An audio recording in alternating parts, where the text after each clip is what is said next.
Hey everybody, so we're not going to make any music today, but I thought it made sense at this point to just stop and talk about the size of the case. So the happy ending kit we knew from the get-go was kind of small, but we didn't want to have all this extra space in there. So right now, if you've been following along module by module, there's a ton of options, a ton of things that you can explore, and I'd probably suggest hitting the pause button on buying new modules, hitting the pause button on getting a bigger case until you really know the modules that you currently have well. I'm well aware that on YouTube, there's all kinds of people talking about gas, gear acquisition syndrome, and how YouTube kind of feeds into that need to buy new stuff constantly and that fear like you're missing out on something. And although I'm doing this channel, that's something I think about a lot because I don't really want to contribute to that whole scene. But at the same time, I really like collecting modules and using modules and gear and doing different things. So it's this interesting duality that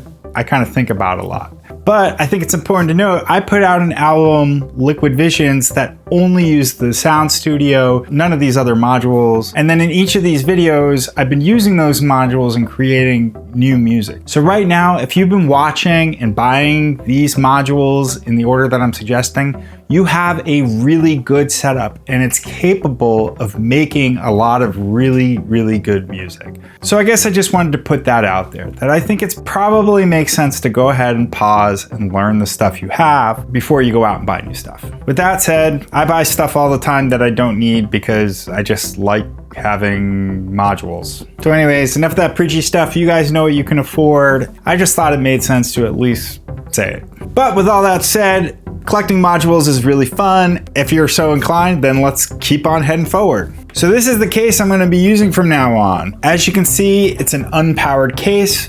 I built it out of scrap wood. There's all kinds of problems with it. In fact, I put the holes in the wrong place, so I had to flip around this side and do it on the other side. I didn't use a drill press or anything. I just used a hand drill, and I had a miter saw, but you could actually just use a hand saw to cut these. It's really easy to build a case, especially if it's unpowered, and that's why I recommended the Tip Top Happy Ending Kit. So if you haven't bought your power supply yet, you could even look at a used one and just build a case like this. I'm seeing used ones pop up online for around $50. So that's a super cheap deal for the Micro Zeus. And as I mentioned in the intro, that it's expandable. You can buy these extra bus boards. I think they're like $15 new, and you can just daisy chain them together, or on the Micro Zeus, there's actually a place where you can plug in a third line out. And then lastly, my pitch for the Micro Zeus is this.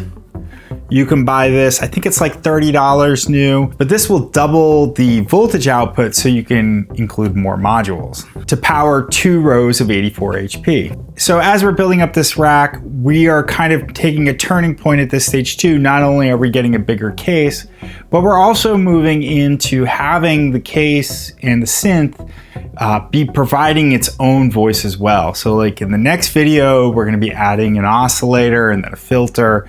So over time, it's going to slowly transition into its own self-sustaining synth. And that's where we're going to be heading towards as well. So with all that said, make sure you like and subscribe. Thanks so much for watching, and I'll see you next time.